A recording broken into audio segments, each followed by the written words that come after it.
The following story is a translated and adapted conversation, recounting supernatural experiences from around the world. This content is intended for entertainment purposes only. Listen with an open mind and enjoy the thrill of the unknown. The content in this video is purely for entertainment.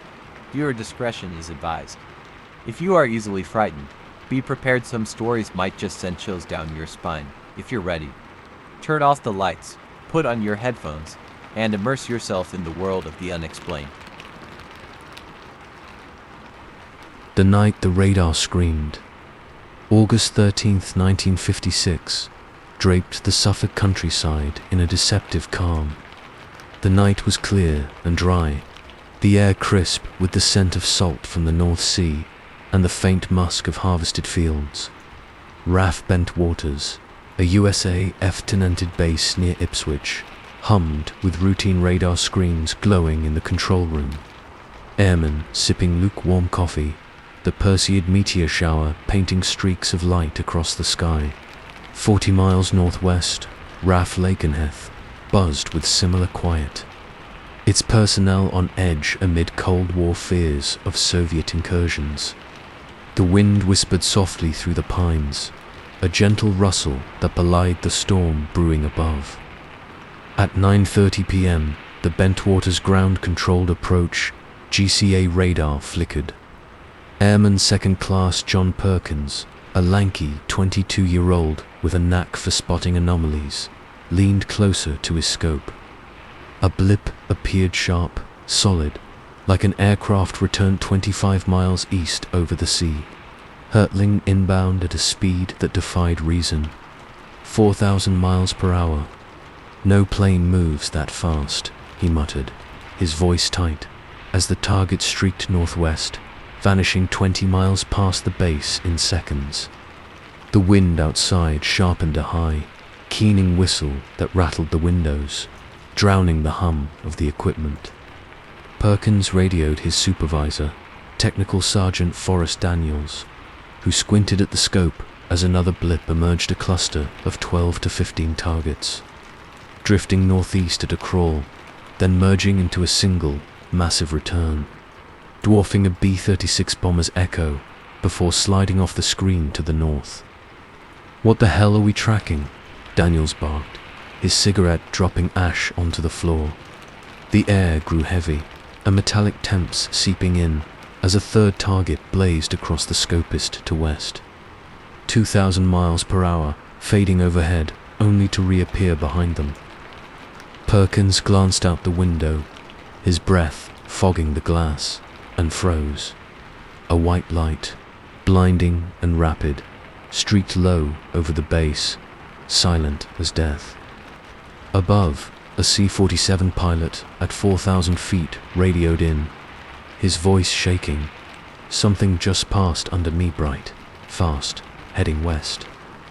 The wind howled now, a shrieking wail that bent the antennas, and the thrum-thrum of an unseen pulse vibrated through the concrete walls. Bentwaters alerted Lakenheath at 10:55 p.m., their transmission crackling with urgency. "Targets inbound, speeds impossible, look sharp." Lakenheath's radar lit up a single blip, 30 miles southwest, stationary at first, then lurching north at 600 miles per hour, no acceleration curve, just instant motion.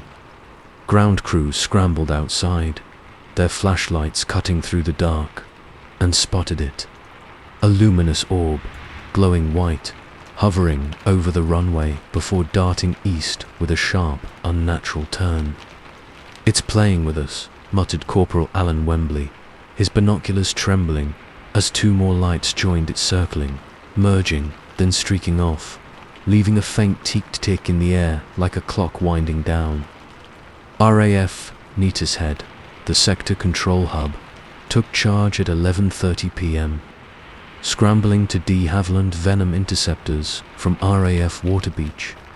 Flight Lieutenant David Harrow, 29, a seasoned pilot with a cool head, led the pair, his navigator, Sergeant Peter Finch, hunched over the airborne radar. "Contact at 13 miles west," Harrow radioed, his voice steady as he locked eyes on a white light dancing ahead. The Venom's engines roared, pushing 600 miles per hour, but the light blinked outgone from sight and radar. Lakenheath vectored him east. Target 10 miles, outclosing fast. Finch's scope flared. The blip was back, solid, and his radar locked on. "Got it," he said, but seconds later, it vanished again. Then the nightmare began. "It's behind us," Finch shouted, the scope showing the target tailing them, matching their every move. Harrow banked hard, sweat beading under his helmet, but the light stuck bright, unblinking, pacing them at 10 miles. The cockpit filled with a low drone, a bone-deep thrum-thrum that drowned the engines, and the Venom's instruments flickered altimeter spinning, compass whirling. "I can't shake it," Harrow growled, diving to 3,000 feet, then climbing, the G-forces pressing them into their seats. For 10 minutes, it chased silent, relentless until it broke off, streaking north at a speed no jet could match, vanishing into the dark. The second Venom, piloted by Lieutenant James Carter, fared worse. Closing on a second orb near Sculthorpe, his radar locked, but the target flipped positions behind him in a blink.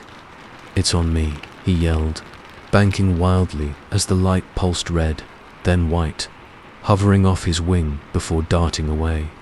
His engines coughed, power surging and dropping, and he limped back to base, landing with a fuel tank near empty despite a full load at takeoff. The wind outside screamed, a banshee's wail that carried a faint TIK-TIK-TIK, fading as the lights disappeared. The ordeal stretched past midnight into August 14th, ending near 3:30 a.m. 6 hours of chaos. Lakenheath tracked erratic blips until the last winked out, leaving scorched grass near the runway and a faint heat radiating from the tarmac. Bentwaters found static burns on their radar dishes, their scopes glitchy for days. Harrow's Venom showed scorch marks on its tail, unexplainable by heat or friction, and a grey dust coated its canopy, warm, metallic, defying analysis. The crews debriefed in hushed tones, their reports stamped secret and buried in blue book files, the RAF and USAF tight-lipped, no comment. Witnesses beyond the bases saw it too. John Killock, a farmer near Ely, glimpsed a white light racing with a Venom, followed by amber orbs weaving overhead, silent and swift. A Ipswich dockworker swore a disc hovered over the Orwell, its red lights pulsing before vanishing seaward. The wind that night carried whispers, garbled voices, a low moan heard by villagers miles away, fading as dawn broke. Why here? Why now? The bases sat on Cold War's front line, Lakenheath hosting you to spy planes, Bentwaters bristling with nuclear arms. Had Soviet radar tests or NATO's own pierced the void, drawing something down? Old Suffolk tales spoke of sky watchers roused by human noise, and the Perseids' cosmic flare might have lit the fuse. The object's intelligence evading jets, toying with radar, hinted at no earthly craft. Their speeds mocking 1956's technology. The Condon report, years later, called it unexplained, a rare admission, a mechanical device of unknown origin. Skeptics like Philip Klass blamed meteors and radar ghosts, but the solid returns, the chase, the burns, defied dismissal. Pilots retired haunted Harrow drank to forget. Carter vanished into obscurity. Locals avoided the base's edges, where the wind still wailed on August nights, a faint thrum-thrum pulsing in the earth. In 1978, leaks stirred, the press witnesses emerged. Files surfaced but answers stayed buried. By 2025, Lakenheath remains a USAF stronghold, its skies watched, its secrets sealed. The night of 56 left a scar, a question unasked, a presence unseen, waiting in the dark above Suffolk's quiet fields.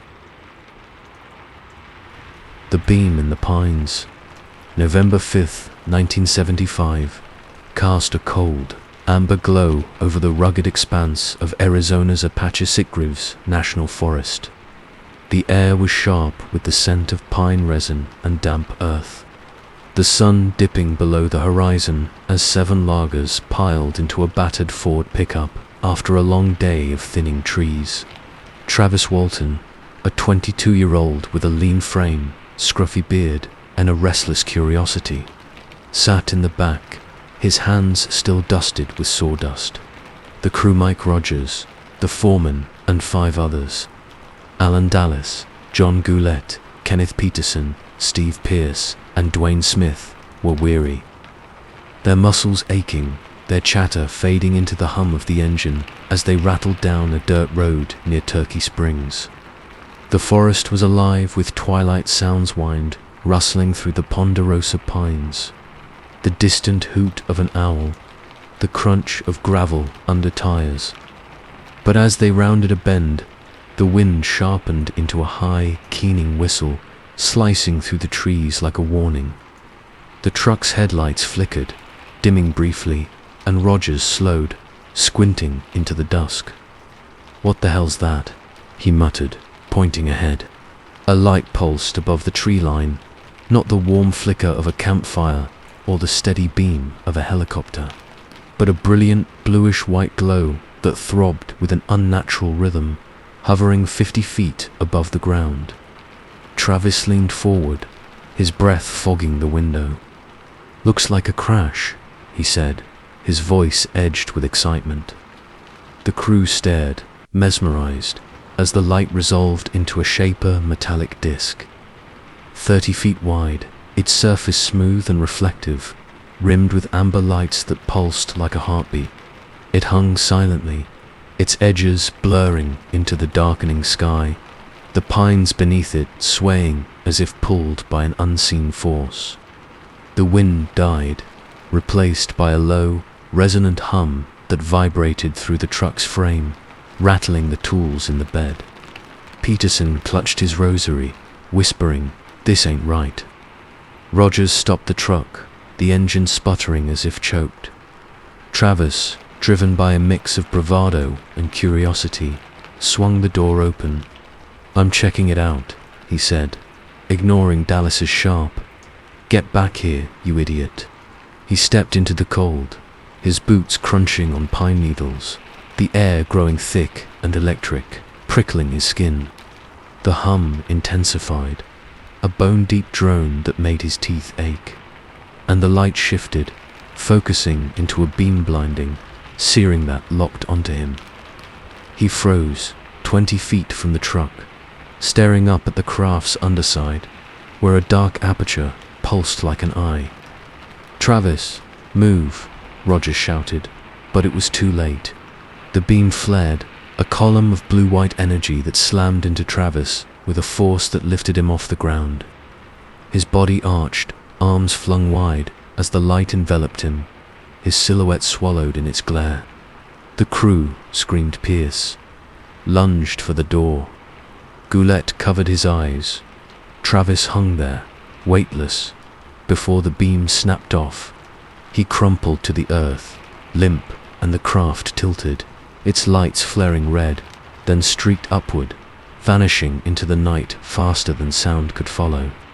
The hum faded, leaving a silence so absolute it crushed the air. Rogers floored the gas, the truck lurching forward, the crew shouting over each other. "He's gone," Smith yelled, his voice cracking. They stumbled back to the spot minutes later, flashlights trembling, but found only scorched pine needles and a faint acrid smell like burnt rubber and ozone. Travis was nowhere. The sheriff was called. Search parties scoured the forest, and suspicion fell on the crew murder. A hoax, anything but the truth, they stammered out. For 5 days, Travis Walton was a ghost, lost to the pines. When he awoke, Travis wasn't in the forest. He lay on a curved table, cold and slick, in a room bathed in a dim, greyish glow. The air was stale, heavy with a metallic temps, and a sour rot that coated his throat. His clothes were gone, replaced by a thin, clanging film that stuck to his skin. The walls arched upward, seamless and smooth, pulsing faintly with veins of green light that snaked into a ceiling shrouded in mist. His limbs were pinned not by straps, but by a force that tightened when he moved, numbing his fingers. Panic surged, his chest heaving, but his screams were muffled, trapped in the thick air. A sound broke the silencer, soft, rhythmic click-click-click, like nails tapping on glass. Shadows shifted, and 3 figures emerged small, barely 4 feet tall, their bodies frail and hairless, their skin a dull grey that shimmered faintly wet. Their heads were oversized, bulbous, with no ears or noses, just slits where mouths should be. Their eyes were the worst, huge, almond-shaped, pitch black, reflecting his terrified face like dark mirrors. They moved with a jerky precision, their thin fingers ending in blunt tips that clicked as they approached, circling him like vultures. "Where am I?" Travis rasped, his voice hoarse. No answer came aloud, but a buzzing hum filled his skull, resolving into words. "You are seen." The voice was layered, grating, clawing at his thoughts. One figure leaned closer, its breath a cold mist that smelled of decay, and raised a claw. A needle-like tool extended from its palm, glowing faintly blue, and pressed against his chestnut piercing, but probing, sending a jolt of pain that arced through his nerves. He convulsed, his vision blurring as images flooded his mind. The forest burning, the sky splitting, his own body lying broken among the pines. Another figure tilted its head, its black eyes narrowing. "You drew us." It hissed into his brain. Drew them. Travis's mind raced, landing on the moment before the beam the crew had been joking about UFOs that day. Travis, laughing loudest, daring the sky to prove him wrong. Had his voice, his reckless challenge, carried too far? The needle moved to his temple, digging deeper knots into flesh, but memory pulling at his childhood fears, his father's death, twisting them into a nightmare he couldn't escape. The walls pulsed faster, the green veins writhing, and the hum morphed into a shriek of wind that tore at his ears, a storm of sound from nowhere. Time stretched hours, days, he couldn't tell. He glimpsed others' dollar figures, humanoid but blurred, their faces obscured by mist watching from a distance, silent overseers to the grey one's work. The small beings stepped back, their claws clicking in unison, and the restraints vanished. Travis slumped, gasping, as the table tilted, sliding him into a void of light and shadow.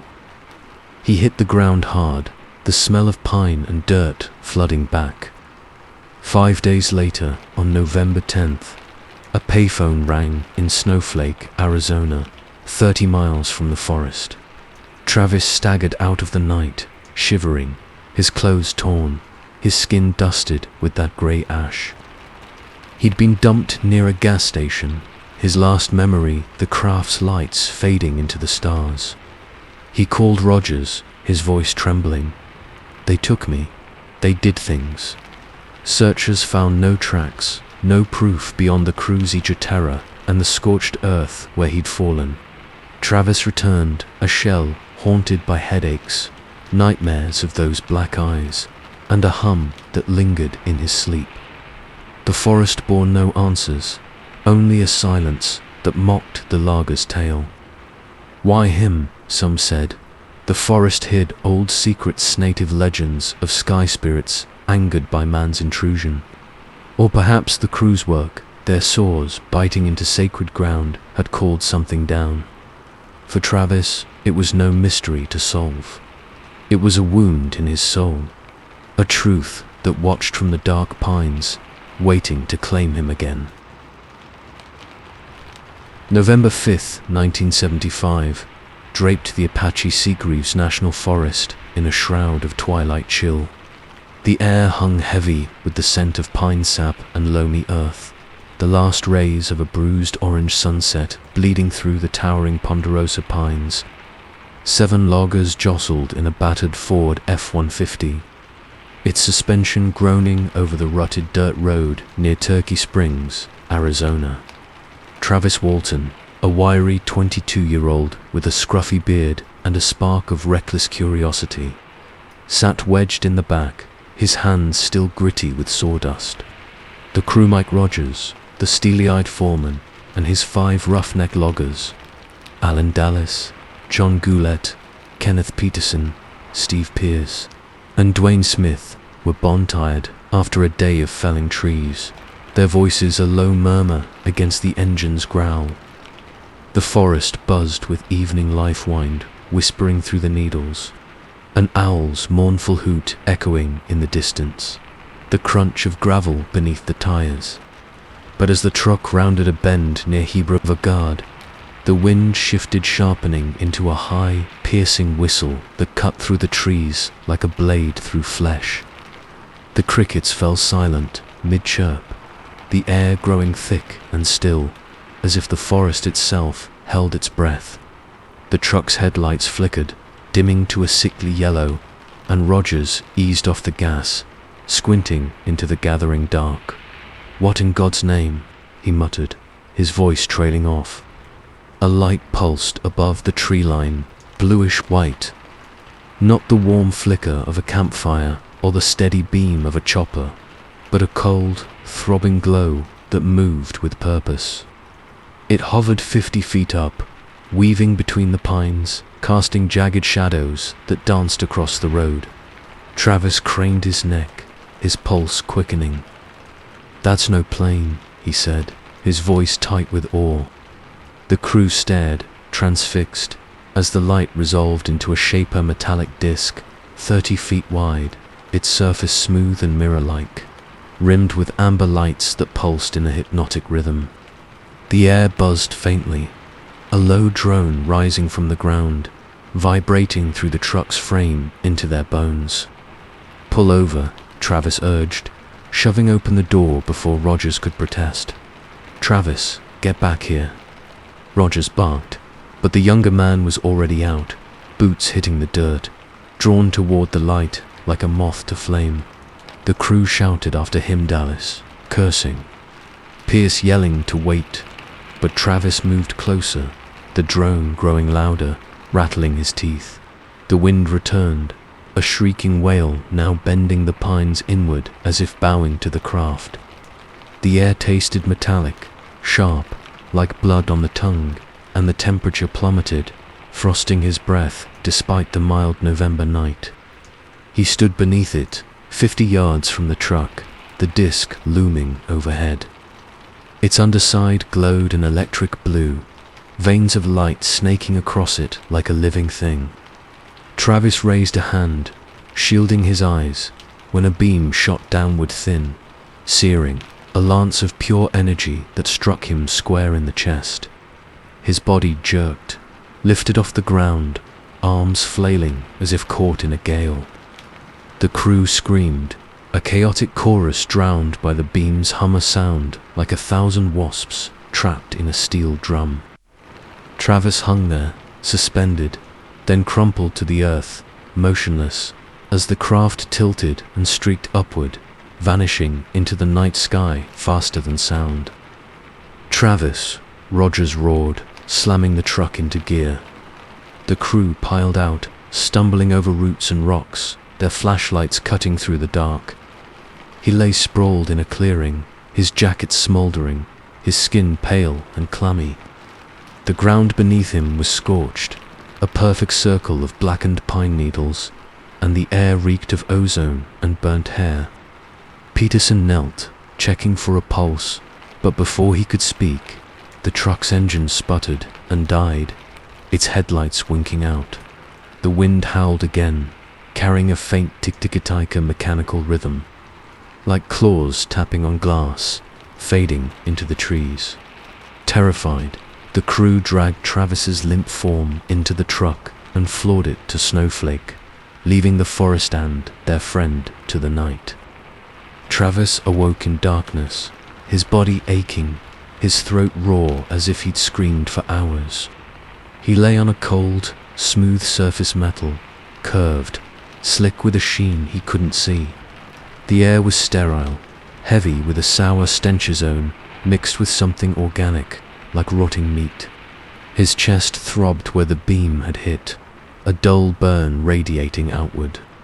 And his limbs felt pinned, not by straps but by a force that tightened when he moved, buzzing against his skin like static. The silence was absolute at first, then shattered by a low hummer pulsing drone that seeped into his skull, making his vision blur. Shapes emerged from the shadows, small, no taller than 4 feet, their skin a dull grey, slick and hairless, glistening faintly in the dim light. Their heads were bulbous, oversized, with no ears or noses, just thin slits where mouths should be. Their eyes were the worst, huge, almond-shaped, pitch black, reflecting Travis's terrified face like dark mirrors. They moved with a jerky precision, their thin limbs ending in long, spindly fingers that clicked softly. TIK-TIK-TIK. 3 surrounded him, their heads tilting in unison, while a 4th taller, its eyes narrower, watched from a console of glowing panels, its presence heavier, commanding. "Where am I?" Travis croaked, his voice echoing oddly, swallowed by the walls. No answer came from their mouths, but a voice rasped in his mind, cold, layered, like wind through dead leaves. "You see us." His heart hammered as one leaned closer, its breath a chill mist that smelled of decay, raising a claw-like hand. A needle extended from its palm, glowing faintly orange, and pressed against his chest, not piercing, but probing, sending a jolt of pain that arced through his nerves. He screamed, the sound trapped in his throat as images flooded his mind. The forest burning, the truck melting, his own body dissected on this table. Visions, threats, he couldn't tell. The taller figure stepped forward, its eyes flaring. "You called," it hissed into his skull. Travis's stomach dropped. Called them, he hadn't, unless the realization clawed at him. The crew had been joking that day, whistling at the sky, daring the stars to answer a game to kill the boredom. Travis had joined in, mimicking an old tune his grandfather sang, a melody tied to Apache legends of sky spirits. What if it wasn't just a story? What if it was a signal, a beacon they'd heard across the void? The needle shifted, tracing his spine, and the pain deepened, not physical now, but mental, peeling apart his memories. His father's death, his first fight, his fears of being nothing.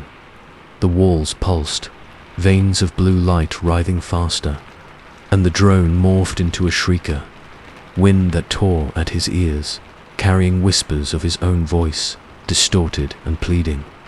Through a slit above, he glimpsed the sky stars, spiraling, too bright, too close, the moon fractured into shards.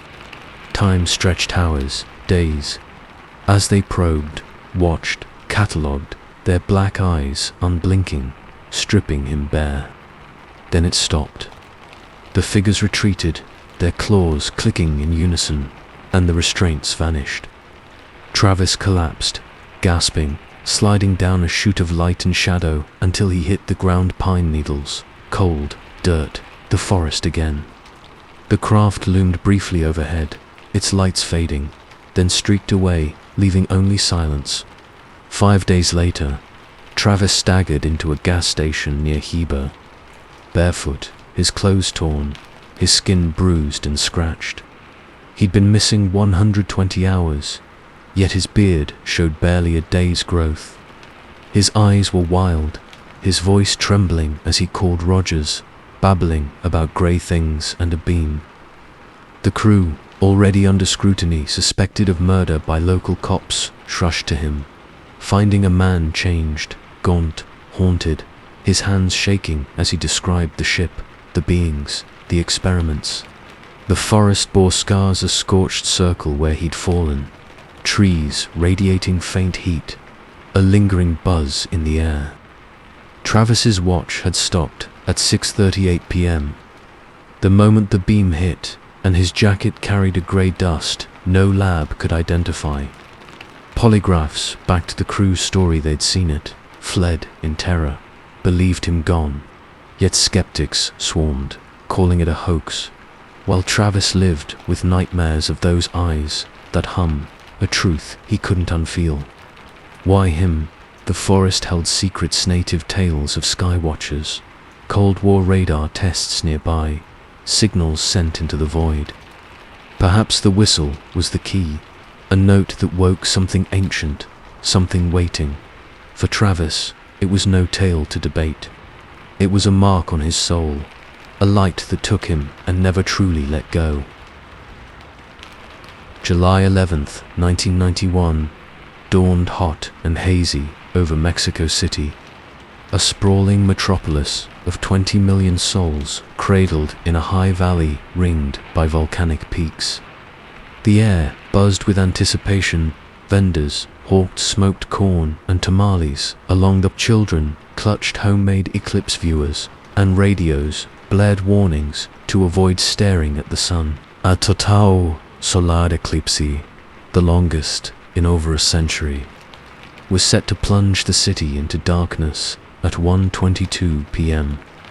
A rare cosmic dance that had drawn scientists, tourists, and a curious 2 rooftops and streets. The sky shimmered with heat, the scent of diesel and chilly smoke hanging thick, as the sun burned a fierce yellow above S' distant silhouette. Anna Morales, a 32-year-old schoolteacher with a sharp mind and a habit of filming everything, stood on her apartment balcony in Colonia Roma, her camcorder ready. Beside her, her 10-year-old son, Javier, peered through a pinhole projector, his chatter drowned by the city's humcar horns, street musicians, the murmur of a million voices. At 1 p.m., the eclipse began, the moon's edge biting into the sun, casting a faint shadow that cooled the air. The wind picked up a gentle breeze at first, then a sharp, erratic gust that whistled through the concrete canyons, rattling windows and sending dust swirling. Birds fell silent, their songs snuffed out mid-note, and a hush settled over the city, broken only by the rustle of leaves and a faint, rhythmic thrum-thrum that pulsed from nowhere. By 1:20 p.m., the sky darkened to a bruised twilight, the sun reduced to a shrinking crescent. Anna adjusted her camcorder, zooming in on the corona's glow, when Javier tugged her sleeve. "Mama, look, it was spirit, pointing west." A glint caught her eye, not the sun's flare, but a metallic shimmer, hovering low over Chapultepec Park. It grew clearer, disc-shaped object, 30 meters wide, its surface a dull silver that reflected the eclipse's eerie light. It hung motionless, silent, its edges sharp against the shadowed sky, a stark contrast to the planes that crisscrossed the city daily. Anna's breath caught as she focused the lens, her hands trembling. The object gleamed smooth, featureless, save for a row of dark apertures along its rim that pulsed faintly red. The wind shifted again, now a low, keening wail that swept through the streets, bending palm trees and scattering papers. The thrum-thrum grew louder, vibrating through the balconies, railing into her bones, and the air thickened with a sour, electric tang-like ozone after a storm that stung her eyes. "It's not moving," Javier said, his voice small, as the city's noise traffic shouts. Music faded into an unnatural void. leaving only that drone and the whale. Across Mexico City, thousands saw it. Pedro, a taxi driver near the Angel of Independence, slammed his brakes as the object loomed overhead, its bulk blotting out the eclipsed sun.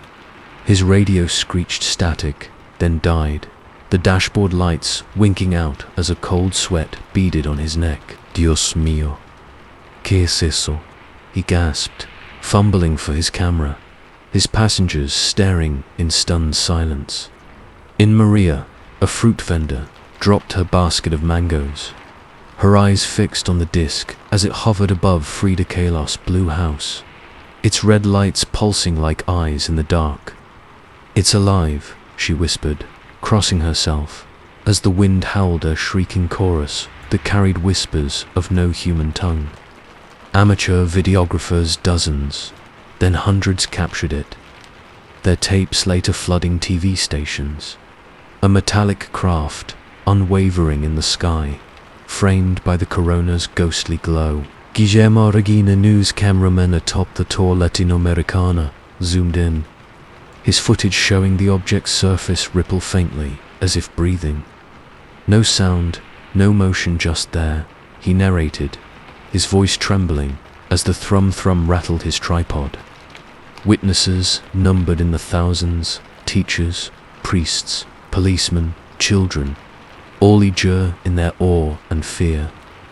Their stories spilling into the night as the eclipse ended at 1:27 p.m., the sun's light returning but the object lingering. Then it moved. At 1:30 p.m., as the moon slid away, the craft tilted, its red apertures flaring brighter, and streaked northward toward Tlatelolco's low at first, then impossibly fast. A silver blur that vanished over the horizon without a sound. The wind roared in its wake, a banshee's wail that shattered windows in Polanco and sent street signs clattering. The thrum-thrum faded, leaving a silence so deep it pressed against the city's pulse, broken only by the gasps and prayers of those below. The city erupted into chaos. Phones rang off hooks at Noticiero's Televisa, reporters scrambling to air shaky footage clearer than any UFO video before, yet maddeningly unexplained. Aina's tape showed the craft in crisp detail, its metallic sheen undeniable, its stillness unnatural. Pedro's captured its departure, a streak against the returning sun. Guillermo's revealed a faint distortion around it, a heat-like shimmer that bent the air. Over 200 recordings surfaced across neighborhoods, defying hoax claims. Yet no official word came. Mexico's Air Force stayed silent, radar logs blank, the government shrugging. Atmospheric anomaly. Strange signs followed. Aina's camcorder wouldn't rewind, its battery drained despite a fresh charge, and a grey dust clung to her balcony railing, warm to the touch. Pedro's taxi stalled for days, its engine coughing a metallic residue mechanics couldn't name. Maria found her mangoes withered overnight, their flesh black and bitter. The stall surrounded by a scorched circle in the dirt. The wind lingered, no longer a breeze but a restless gust that carried a faint tik-tik-tik like claws on stone heard in alleys and rooftops across the valley. Days later, Javier woke screaming, his dreams filled with red eyes watching from the dark. Anna found him sketching spiraling lines, a disc, patterns matching glyphs in a codex she'd taught her class about, symbols of sky serpents tied to Aztec offerings during eclipses. "They came for the dark," he whispered, his hands shaking. Scholars speculated had the eclipse, a sacred moment, reopened a door. The city's sprawl, its pollution, its noise, had it drawn something ancient or alien, roused by the sun's brief death? Weeks turned to months, but Mexico City never forgot. The footage aired globally, NN, BBC, sparking awe and skepticism. UFOlogists hailed it as proof, Mass witnesses, clear video, no debunking fit. Scientists muttered about ball lightning or military drones, but the silence, the speed, the scale defied logic. The government buried reports, pilots denied flights, and seismographs near showed odd spikes that day pulses from the Earth, not quakes. By 1992, the sightings dwindled. But the tick-tick-tick persisted in quiet corners Sexo-Camilco's canals, the hills of Ajuska whispered by those who'd seen. Anna moved north, her tapes locked away. Javier's drawings burned after his nightmares worsened. Pedro sold his cab, swearing the sky knew his name. Maria prayed nightly, her stall abandoned, the wind her constant foe. In 2021, a new eclipse loomed. An old footage resurfaced, online views spiked, comments buzzing. They'll return. On rooftops, some weighted camcorders ready as the wind wailed anew. Carrying that drone, that thrum, a shadow waiting to reclaim the dark. Mexico City bore the marker city watched, its sky no longer its own, its silence a lie. January 8th, 2008, settled over Stephenville, Texas, with a stillness that clung to the flat. Sprawling plains like a held breath. The small dairy town, 70 miles southwest of Fort Worth, glowed faintly under a sky dusted with stars. Its 17,000 residents winding down after supper. The air was crisp, tinged with the earthy scent of cattle and dry grass. A faint chill settling in as the sun dipped below the horizon. Pickup trucks rumbled along Highway 377, their headlights slicing through the dusk, while the wind whispered softly across the fields a familiar Texas lullaby. Ricky Sorrells, a 37-year-old welder with a weathered face and steady hands, stood in his backyard near Dublin, a hamlet just west of Stephenville, sipping a beer and watching the twilight deepen. His dogs, two mutts named Buck and Daisy, lounged nearby, their ears twitching at the occasional rustle of a jackrabbit. Around 6:15 p.m., the wind shifted, the gentle breeze turning sharp and erratic, whistling through the mesquite trees with a high, keening edge that made Sorrells pause. The dogs bolted upright, hackles raised, growling low at the sky. "What's got you riled?" he muttered, following their gaze. A light blinked above the tree line, not the steady red of a plane or the flicker of a star, but a brilliant white glow, pulsing irregularly, hovering low over the plains. It grew larger, brighter, splitting into a row of amber orbs that stretched across the horizon, silent, impossibly still. Sorrells dropped his beer, the can clattering on the porch, as the lights coalesced into a shape, a massive object, rectangular yet curved at the edges. At least 300 feet long, its surface a dull gray that swallowed the starlight. It moved slowly, drifting southeast towards Stephenville. Not a whisper of sound from its bulk, no engine roar, no hum, just an oppressive quiet that pressed against his ears. The wind died completely, the air thickening with a metallic tang like ozone after a lightning strike that stung his nostrils. Buck and Daisy whimpered, retreating under the porch, as the object's underside glowed faintly, veins of green light snaking across it like a living map. Sorrells grabbed his binoculars, his hands trembling, and focused on the craft. Through the lenses, he saw details, angular markings, a texture like brushed steel, and a row of dark apertures that pulsed rhythmically.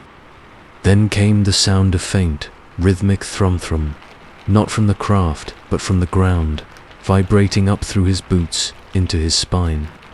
Across town, Steve Allen, a pilot and freight company owner, stood outside his shop with friends, sipping coffee and swapping stories. At 6:30 p.m., he spotted it, 2A, colossal shape, gliding over Highway 377. Its lights blinding, stretching a mile wide by his estimate. "That's no damn plane," he rasped, his voice tight, as the group stared, dumbfounded.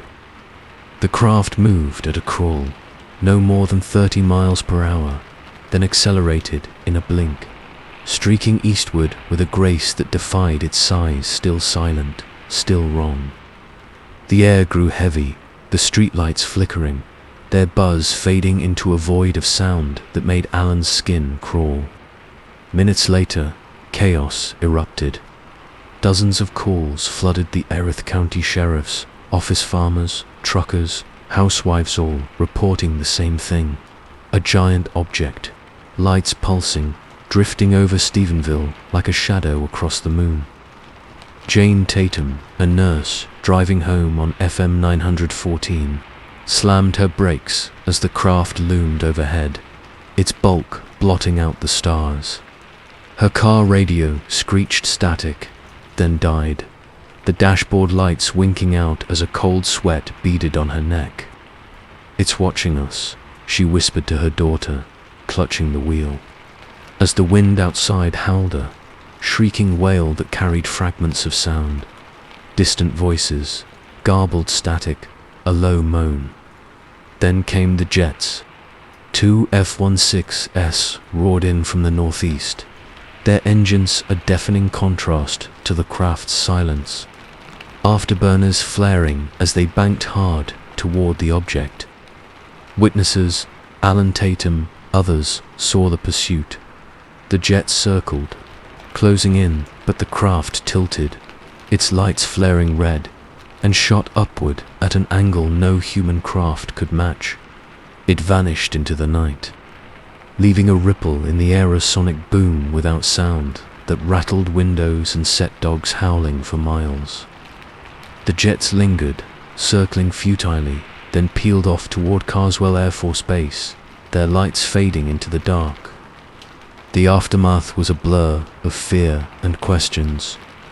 Sorrells returned to his yard the next day, finding a patch of grass scorched in a perfect oval, the soil beneath it warm to the touch despite the January chill.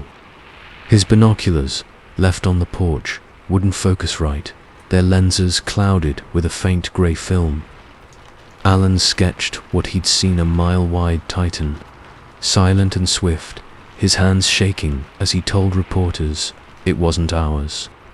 Tatum's car wouldn't start for hours, its battery drained, and her daughter refused to sleep alone, whispering about eyes in the sky. Witnesses numbered over 40. Their stories eager despite. No coordination. Farmers, like Leroy Gitton, a constable, saw it near his hog pens. A pilot confirmed no known aircraft matched it. A schoolteacher filmed shaky footage of lights dancing over the plains. The thrum-thrum lingered in their ears, a sound some swore they heard in their dreams. The Air Force first denied jets were scrambled, then admitted 10 F-16s were training that night. Vague, unconvincing, fueling whispers of a cover-up.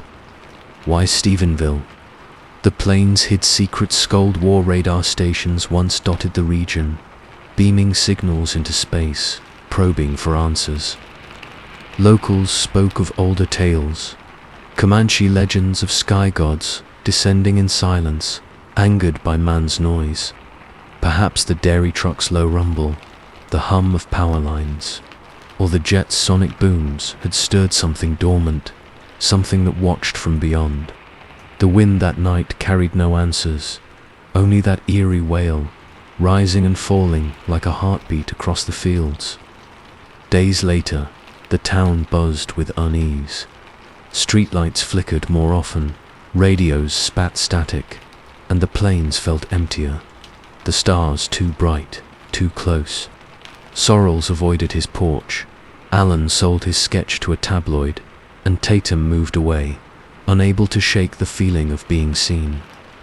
On quiet nights, some swore they heard it again, thrum-thrum, a pulse from the dark, a titan waiting to return.